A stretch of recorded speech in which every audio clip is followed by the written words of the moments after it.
Walaupun kayak gitu, sebenarnya kan itu hiburan ya Mbak. Hiburan sebenarnya buat orang-orang yang ngerasa sedekahnya nggak diijabah, doanya nggak diijabah, baca Qurannya nggak diijabah, sholawatnya nggak diijabah. Karena yang mereka nantikan tuh nggak bohong lah. Manusia nih kalau berdoa pada Allah, yang diharapkan ketika kembali pada dia itu berupa materi. Iya. Bohong banget kalau bukan berupa materi tuh. Oh ya alhamdulillah saya masih sehat. Itu nggak kepikiran orang beneran. Orang nggak kepikiran, bohong aja. Mereka butuh duit ya kan, butuh apalah yang mereka pengenin tuh butuh ada, dan itu harus dalam bentuk materi yang nyata, bener gitu loh. Iya. Nah, menyiasatinya seperti apa? Gue doa sama Allah, ya Allah ini saya sedekah tapi saya pengen baliknya dalam berupa uang. Dalam berupa duit gitu, dalam berupa ya minimal dolar lah gitu, minimal dolar. Minta ya, boleh minta ya. Gitu. Ya, kita yang nggak boleh itu minta sama manusia, tapi minta sama dia nggak apa-apa. Ngeluh sama manusia tuh nggak boleh, tapi ngeluh sama dia nggak apa-apa. Gitu. Jadi alhamdulillah gitu ya. Kemarin itu pas bulan puasa tuh bener-bener banjir gitu. Rezeki tuh datang aja dari sini lah, dari situ. Jadi banyak gitu pintunya tuh tiba-tiba gitu ya. Ada yang transfer gue, ada yang transfer ke gue gitu kan. Waduh ini siapa gitu. Ini orang salah transfer apa gimana gitu kan. Aduh, gitu. Iya benar. Bener-bener yang namanya rezeki tuh ada di mana-mana. Dan sedekah gue waktu itu diganti bener-bener 2 kali lipat dari awal mula gue sedekah gitu. Jadi ya gue percaya sekali how to survive, bagaimana caranya bertahan, yaitu dengan bergantung kepada Allah. Itu doang jawabannya, simpel tapi penjelasannya panjang tuh tadi. Kayak gitu. Ya teman-teman juga udah pada paham. Kita sapa lagi sobat Medcom yang baru bergabung. Ini ada Zida Ilma, ada Winda Nuzazmi, Zulhanif, selamat datang, selamat bergabung. Ada Sarul Muda, selamat bergabung. Semuanya teman-teman yang baru aja bergabung di live IG medcom.id, selamat datang. Dan kalau ada pertanyaan untuk Wirda, silakan dikirimkan ke kolom pertanyaan, nanti kita akan sampaikan. Dan Wirda ada pertanyaan lagi nih, Wir. Dari Denny Fauzan. Wirda menjadi seorang pengusaha itu terinspirasi dari papa atau orang lain sih, Wir? Itu pertanyaannya. Iya, memang jadi seorang pengusaha itu jujur aja terinfluence dari bokap gue salah satunya. Terus gue emang dari kecil banyak baca-baca buku tentang bisnis, tentang pengusaha-pengusaha. Dari kecil juga udah mengidolakan Alibaba gitu, Jack Ma gitu ya. Jack Ma, Bill Gates dan semacam lah, Jeff Bezos dan semacamnya gitu. Jadi kayak gue tuh udah sering banget baca-baca buku tentang motivator, terus bisnis dan macam-macam gitu. Nah, dari sekian banyak ya buku yang gue pelajari gitu ya, rata-rata mereka tuh pengusaha-pengusaha besar itu senang berbagi. Lu kalau pengen berbagi lu harus punya dong, ya enggak? Nah, akhirnya gue termotivasi nih. Gue pengen jadi miliarder supaya gue bisa sedekahnya miliaran juga gitu. Dulu gue doanya gitu kan, pengen jadi miliarder. Tapi karena sekarang udah nyampe miliar, gue doanya gue udah berubah nih sekarang. Gue pengen jadi konglomerat. Gue pengen jadi konglomerat deh, supaya amin. triliunan gitu. Iya. Jadi ya, alhamdulillah gitu ya. Memang bokap gue tuh selalu bilang sama gue gini, apapun cita-cita kamu, apapun profesi kamu, harus ada value dakwahnya, harus ada unsur dakwahnya. Jadi kalau mau jadi pengusaha tapi tetap dakwah. Mau jadi pengusaha tetap jadi pengusaha tapi tetap ada apa ya, kayak berbaginya lah sama orang gitu. Seperti itu. Jangan dinikmati sendiri gitu ya, Ber. Iya, maksudnya gini, karena kan emang DNA keluarga gue kan DNA pesantren gitu loh. Jadi kan emang buyut gue nih kan kiai besar, kemudian papa juga kan ustadz gitu ya. Nah gue nih boleh jadi apapun, asalkan tetap ada dakwahnya gitu. Nah yang terjadi adalah apa? Alhamdulillah sekarang gue walaupun menggeluti usaha juga, tapi gue tetap dakwah juga. Dakwahnya juga bisa di mana-mana. Gue ngisi acara, gue ngisi live nih Facebook, apa di Instagram gitu, tetap ada unsur dakwahnya.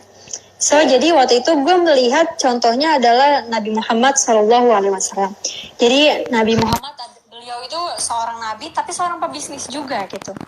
Banyak orang-orang yang julid sebenarnya kan. Lu ngapain sih mau dakwah, dagang, jangan dakwah iya, dagang iya. Nah ente gimana sih, lu yang salah gitu loh.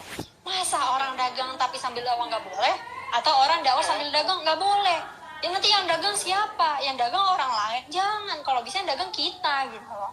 Yang dakwah juga tetap kita. Yang dakwah juga tetap kita gitu. Jadi saling membantu lah nih, saling bantu lah gitu. Nah gue sempet dapet banyak banget tuh kayak cibiran-cibiran dari orang gitu kan. Lu anak ustadz kok malah dagang sih, kok malah mikirin duit sih gitu kan. Iya, kok malah mikirin dunia sih. Nah, itu ciri-ciri orang yang tidak bahagia. Ciri-ciri orang yang kurang duitnya. Gimana padahal hidup juga perlu pakai duit ya maksud tetep lah secara duniawi kita walaupun kita bilang kalau kita tuh butuh Allah, ya bukan berarti kita nggak butuh duit, tetap butuh duit gitu kan. Karena kalau kita punya duit banyak kita bisa bangun masjid, punya duit banyak jadi bisa ngidupin anak yatim, punya duit banyak bisa bikin pesantren, sekolah, macem-macem gitu. Jadi mikirnya tuh jangan sempit gitu loh. Nggak semua orang berduit itu mikirin dirinya sendiri, nggak semua. Banyak sekali orang-orang yang berduit tapi mikirin orang lain gitu. Pokoknya masyarakat nih harus belajar lah gitu bagaimana supaya nggak terlalu menjudge orang terlalu berlebihan gitu ya. Kayak contohnya yang salah satunya yang sosok yang sangat-sangat gue kenal dan teman-teman juga kenal, Ria Ricis. Jadi Ria Ricis ini seperti kita tahu lah banyak banget dapat cemoohan di mana-mana gitu. Maksudnya dapat cemoohan di mana-mana gitu. Tapi sedikit sekali yang dia tahu kalau Ria Ricis itu tiap bulan sedekahnya lebih banyak daripada kita. 500 juta sebulan loh. Bisa nggak kita dapat uang? Mudah-mudahan bisa 5 miliar sebulan. Tapi gue tahu kenapa gue tahu karena Ria Ricis memang beliau sedekahnya langsung ke lembaga yang gue pimpin, namanya Wakaf Buku. Jadi memang sebulan tuh 500. Jadi dan nggak terlihat juga di luar seperti apa. Jadi kadang kalau misalnya ada yang ngomongin beliau tuh, gue kadang suka miris gitu loh. Aduh, dia nggak tahu aja nih orang ya. Ini orang, aduh, pahalanya luar biasa, sedekahnya gede-gedean, baik banget orangnya gitu ya. Ya itulah, lagi-lagi emang orang tetap harus belajar supaya nggak terlalu ngejudge berlebihan gitu. Oke, Wir, masih banyak banget nih pertanyaannya, Wir. Salah satunya tips memulai bisnis tadi kita udah bahas. Oke. Nih ada perjuangan dan umur berapa sih Kak Wirda mulai hidup enak dari Dika Anders apa? Oke, dari usia berapa mulai hidup enak ya? Seru banget nih kalau dari kecil, Bu. Jadi memang gini ya. Alhamdulillah yang bikin gue bersyukur salah satunya adalah gue tidak terlahir dari orang kaya. Maksudnya begitu lahir langsung jadi orang kaya tuh enggak. Gue tidak langsung terlahir dari konglomerat gitu ya. Tidak langsung terlahir hidup enak gitu. Dulu tuh rumah kami cuma tanah. Nggak ada semen, nggak ada keramik. Benar-benar cuma tanah. Dan kalau kalau mau buang air besar tuh harus pergi ke kali. Karena kita nggak punya kamar mandi gitu kan. Tapi growing up like that gitu ya. Jadi benar-benar gini ya. Kadang orang yang tiba-tiba langsung punya duit tanpa merasakan susah, masuk angin dia pasti. Anak nih selebgram gitu ya, katakanlah selebgram, kemudian dia buka endorse, punya duit banyak, tergantung masing-masing orang. Tapi kalau orang itu nggak pernah merasakan susah, pasti langsung masuk angin, langsung lupa nih, langsung sombong, langsung gimana gitu ya. Tapi nih seru deh hidup yang hidup tuh kalau dari step by step kayak naik tangga itu lebih enak sih, lebih menikmati gitu ya. Kemarin rumah kita kecil banget, sekarang kita udah punya kolam ikan. Udah gede. Dulu kolam ikannya kolam ikan bersama, ya kan kalau buang air tuh ikan lele pada nungguin di bawah kan. Sekarang punya ikan lele kolam sendiri gitu loh. Dan nggak perlu pakai dibuang airin dulu baru pada ngumpul. Iya, jadi kayak melihat step by stepnya itu luar biasa sekali sih, makin bikin bersyukur. Memang dulu tuh bokap punya utang miliaran. Makanya kenapa bokap bisa ngajarin sedekah, karena alhamdulillah atas izin Allah utang-utang yang beliau lunas juga karena sedekah waktu itu. Jadi titik baliknya sekitar tahun 2005. Tahun 2005 mulai tuh bokap dapat kontrak 6 miliar miliar, tiba-tiba dapat duit 2 miliar, kemudian makin lama makin growing sampai akhirnya sampai saat ini gitu. Memang kalau diceritain kisah awalnya sedih banget sih, tapi maksudnya gini ya, kadang gitu ya, kita sebagai anak ketika melihat orang tua susah, kita kan jadi tergodok nih hatinya. Jadi aduh gue pengen ngangkat derajat emak gue gitu, pengen ngangkat derajat bokap gue gitu. Nah itulah yang waktu itu dilakukan sama bokap gue. Jadi ngelihat ibu atau ngelihat almarhumah nenek gue hidup susah tuh bokap marah gitu. Pokoknya nyumpahin dirinya sendiri supaya nanti kalau gede-gede jadi orang sukses, bisa bangun rumah buat ibu, bisa banggain ibu, bisa mergain ibu haji, umroh, segala macam. Nah karena afirmasi itu, karena afirmasi kalimat yang positif, akhirnya menjadi kenyataan gitu. Jadi memang kadang-kadang kita juga harus belajar survive. Nggak boleh langsung tiba-tiba gue nggak betah nih di sini, gue pengen pindah, gue pengen pergi. Nggak boleh. Nikmatin aja dulu, proses itu dinikmatin. Namanya hidup ya, selain penuh dengan pilihan tapi penuh dengan proses gitu. Dan salah satu nikmatnya berdoa itu kan ada pada saat proses.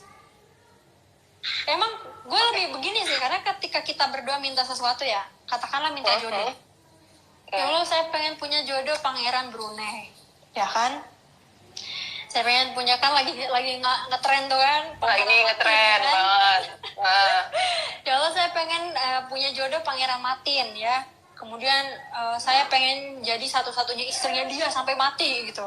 Terus keluarga kerajaan suka sama saya, terus keluarga saya juga suka sama keluarga kerajaan, dan saling cinta, saling mencintai, saling mengasihi. Kayak gitu-gitu doanya gitu. Iya, jadi ketika kita nyampe pada akhirnya gitu ya, dapat pangeran ini, apakah kebahagiaannya ada pada saat kita bertemu sama dia? Sesungguhnya tidak.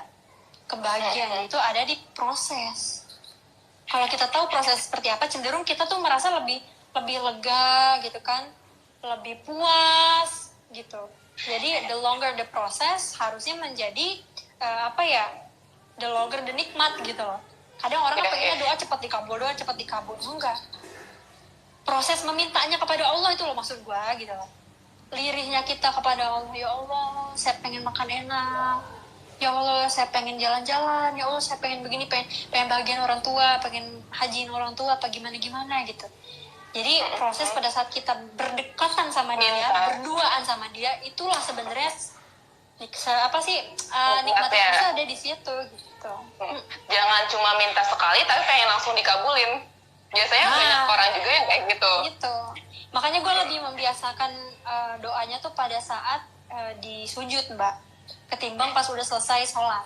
Karena biasanya kita kalau habis Assalamualaikum warahmatullahi langsung kuntel-kuntel mau kena, abis itu lempar. Mending dilipat, karena dikuntel doang. Dilempar, aduh. Emang kadang, emang udah orang deh. Jadi gue membiasakan diri untuk baca doanya ketika di sujud. Apalagi di setiap sujud gitu loh. Di setiap sujud, rakaat pertama sampai rakaat terakhir, supaya nggak ada yang kelewat. Makin sering omongan diucapin, maka chance atau kesempatan dikabulinya tuh semakin besar. Gitu. Kan tadi udah banyak banget nih kita ngobrolin, dari yang mau mulai usaha, caranya bertahan untuk yang udah usaha, sampai gimana caranya untuk menikmati proses ini. Dan bisa kesimpulan nggak sih, Wir? Closing statement dari Wirda itu seperti apa? Iya, jadi gini teman-teman ya, banyak banget orang-orang yang nanya sama gue gitu ya, gimana ya supaya cepet datangin pembeli, supaya ada yang beli, supaya dagangan laku. Dan lagi-lagi gue bilang ke mereka gini, intinya bahwa semua kekhawatiran kita, kegalauan kita, kecemasan kita itu kembali kepada Allah gitu. Karena yang bisa datengin dan yang mulangin, yang bikin beli dan yang bikin gak beli, yang bikin datang, yang bikin gak datang, itu cuma dia gitu. Sambil kemudian kita tetap usaha duniawi tetap harus ada. Kita bangun lagi tim kita, kemudian kita kencengin lagi misalkan di marketingnya seperti apa. Apalagi kan sekarang udah online semua nih gitu kan. Ya belajarlah gimana caranya ngiklanin di Instagram, ngiklanin di Facebook, ngiklanin di Google, apa gimana kayak gitu. Pokoknya manfaatin teknologi yang ada, nggak perlu modal besar, nggak perlu, tapi Dan satu ya, kita harus maintain. Ingat, harus fokus. Dari yang kecil jadi gede. Jangan langsung ngarepin gede, jangan. Yang kecil dulu, yang kecil, kemudian telaten jadi gede gitu. Ya, jadi again kembali gue ingatkan, pokoknya selalu bergantung dan gantungin semuanya sama Allah. Apapun urusannya, mulai dari urusan perut gitu ya, mulai dari urusan hati, ya kan barangkali kan nggak semua orang di sini tuh butuhnya pekerjaan, nggak semua orang butuhnya duit, ada barangkali emang udah usianya butuhnya jodoh, ya gitu. Pokoknya bawa semuanya kepada Allah. Galau nih kan, ya Allah umur udah 27 tapi jodoh belum nongol-nongol, gimana ya? Kan kalau kita ngomong sama temen ya, itu jadinya curhat nggak jadi cibir. Wah udah tua nih gitu. Ya iya, perawan tua lu, gak laku lu, gitu ya. Iya, jadi kalau kita ngeluh sama manusia itu bakal sia-sia gitu. Tapi kalau kita ngeluh sama Allah, itu jadi doa. Jadi doa malah jadi jalan supaya kita nggak begitu lagi gitu loh. Jadi mulai sekarang kurang-kurangin ngeluh, walaupun ngeluhnya di sosmed, walaupun ngeluhnya sama temen gitu ya, walaupun kadang-kadang ini kita sebagai manusiawi gitu ya, butuh teman curhat, it's okay, nggak apa-apa. Tapi kalau udah sampai curhatnya ngeluh, apalagi sampai menyalahkan Tuhan, menyalahkan keadaan, itu yang salah gitu. Kadang Allah tuh lucu gitu. Kayak cerita adek gue tuh minta solawatin iPhone 11, ya kan? Solawatin iPhone 11. Udah menyolawatin lama buat berbulan-bulan, yang terjadi HP-nya rusak. Emang suka gitu. Kita nih, ya kan, doa pengen punya jodoh gitu. Udah datang nih orang berkali-kali kenalan, gagal lagi. Maka Allah tuh pengen lihat sebenarnya sesungguhnya kita akan berhenti sampai situ atau tidak. Ketika kita memutuskan untuk terus doanya, terus usahanya, terus ikhtiarnya, Allah bakal ganti sesuai yang kita mau atau lebih dari yang kita mau. Gitu. Jadi emang menyenangkan kok, curhat sama Allah tuh menyenangkan. Emangnya gue nggak pernah curhat sama Allah gara-gara nggak bisa bayar karyawan? Pernah gue. Sampai nangis gue gitu. Ada rasa takut ada, karena lagi-lagi ya kan itu sebenarnya tanggung jawab kita gitu ya sebagai orang yang mempekerjakan gitu kan. Mereka udah bekerja di sini, apa yang bisa kita kasih gitu kan. Ada gue doa tuh sama Allah, ya Allah udah tinggal besok, udah 2 minggu lagi nih, gak ada duitnya, gimana ini? Pusing gitu kan. Udah pusing banget ya. Nah itu makanya selama 2 minggu itu juga gue geberin gitu sama Allah, deketin, bener-bener pepet dia banget gitu ya. Nah lagi-lagi nih ya, again ya teman-teman yang mungkin selama ini berdoa supaya dagangannya laku, apalagi di situasi pandemi seperti ini, tapi yang terjadi malah hilang motor, hilang dompet, dicolong, diculik atau kemalingan dan segala macam. Apapun yang terjadi, sesungguhnya doa kita bukannya tidak diijabah gitu, atau bukannya belum diijabah, tapi doa kita sedang diproses gitu. Semua kan butuh waktu, iya enggak? Iya, semua butuh waktu. Doa kita sedang diproses gitu. Jadi gue santai-santai aja gitu ya. Ya Allah, saya udah doa nih, kok saya udah lapor. Pokoknya apapun kekhawatiran kita, kegodaan kita lapor sama Allah gitu.